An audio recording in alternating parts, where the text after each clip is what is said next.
Morning. Good morning అండి, నమస్తే. So అన్ని రాజకీయ పార్టీలకు సంబంధించి కూడా క్రమశిక్షణ చర్యలు తీసుకుంటూ ఉంటారు, ఓకే. బట్ ఇప్పుడు కాంగ్రెస్ తీసుకుంటున్న ఈ క్రమశిక్షణ చర్య, ఇది నిజంగానే క్రమశిక్షణ చర్యలో భాగంగానేనా, లేదంటే పవర్ పాలిటిక్స్ లో భాగంగా అనుకుంటున్నారా? మనం దాన్ని ఏదేమనుకున్నా ఇప్పుడు క్రమశిక్షణ చర్యకి సంబంధించి మిత్రులు బీజేపీ నుంచి చాలా మామూలుగా డిఫర్ అవుతా కానీ ఆయన చెప్పిన కొన్ని పాయింట్లు చాలా వ్యాలిడ్ పాయింట్లు. సుస్మిత కూతురు ఏదో మాట్లాడితే మేజర్ కూతురు 18 ఏళ్లు దాటిన అమ్మాయి, పెద్ద అమ్మాయి, 18 ఏళ్లు దాటిన అమ్మాయి మేజర్. ఆ అమ్మాయికి ఆ అమ్మాయే బాధ్యురాలు. ఆ అమ్మాయికి తల్లిని బాధ్యురాలు చేయటం, తల్లి ఖండించలేదనేది వాదన చేయటం, వాళ్ళ కుటుంబంలో ఎన్ని ఉంటాయో సమస్యలు మనకేం తెలుసు.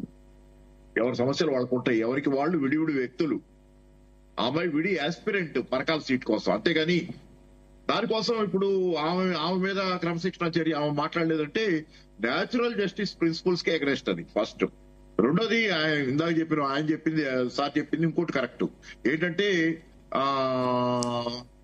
ఇది పార్టీ సమస్యను తెచ్చి జనాల సమస్యగా మార్చి చర్చ పెట్టి ఇంత చేసి పబ్లిక్ లో ఇది కూడా బాగాలేదు. మీ పార్టీ సమస్య, అంతర్గత సమస్య అది అక్కడ చేసుకోండి, అంతే. బయటకు వచ్చి మీరు అవినీతి గురించి ఆరోపణలు చేస్తున్నారు.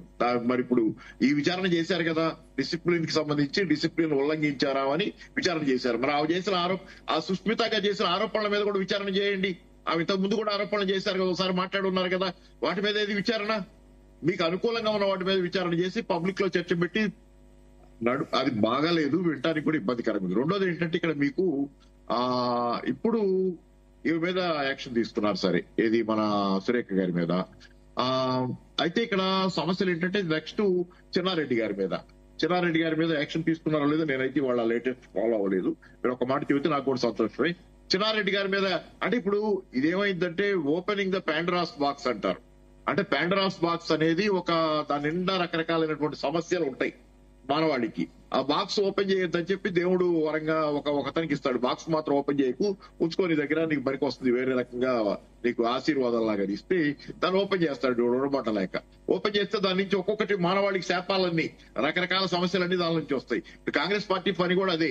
సురేఖ గారి మీద డిసిప్లినరీ యాక్షన్ తీసుకుంటే what is Chenna Reddy, what is Rajagopal Reddy, ఇన్ని సమస్యలు వస్తాయి. ఎందుకంటే కాంగ్రెస్ పార్టీ నిత్యం లోపల లుకలుకలతో సతమతం అవుతుంది.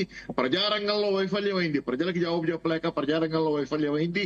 అంతర్గతంగా కూడా పెద్ద మిత్రులు చెప్పారు కదా, తిరుపతి రెడ్డి గారికి రేవంత్ రెడ్డి గారికి పట్టలేదు అనే మాట కూడా చెప్పారు ఆయన. అది ఏం విచిత్రం కాదు ఈ రోజున. ఎవరండి ఈ రోజున అన్ని చోట్ల అన్ని సంబంధాలు, మానవ సంబంధాలన్నీ ఆర్థిక సంబంధాలే. అదేంటంటే మనం ఎవరినో భుజాన్ని వేసుకుని మనకెవరో ఏదో చేస్తారనుకుంటే కాదు, ప్రజలకు చేయండి, ప్రజలు మీతో ఉంటారు. ఒకప్పుడు రాజశేఖర రెడ్డి గారితో ప్రజలు ఎందుకున్నారు? ఆయన ఎంతో కొంత ప్రజలకు చేశాడు.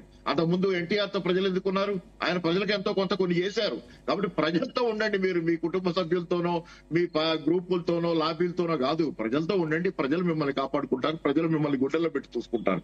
ప్రజలకు ఆ నీతి ఉంటది, మా చేశారనేది ఉంటది. అది ఎందుకంటే నేను చెప్పలేను, పెద్దవాళ్ల కంటే పేదవాళ్లలో నీతి ఎక్కువ ఉంది. కాబట్టి అది వదిలేసి మీలో మీరు చేసుకుంటా, మీలో మీరు కొట్లాడుకుంటుంటే ప్రజలు చేత్కరించుకుంటున్నారు రెండో పక్కన. ఓకే అండి, ఎస్ జితేందర్ గారు. సో ఒకటి క్లియర్ గా పాయింట్ ఇప్పటిదాకా విన్న మాటల్లో కూడా ఒకటి, సరే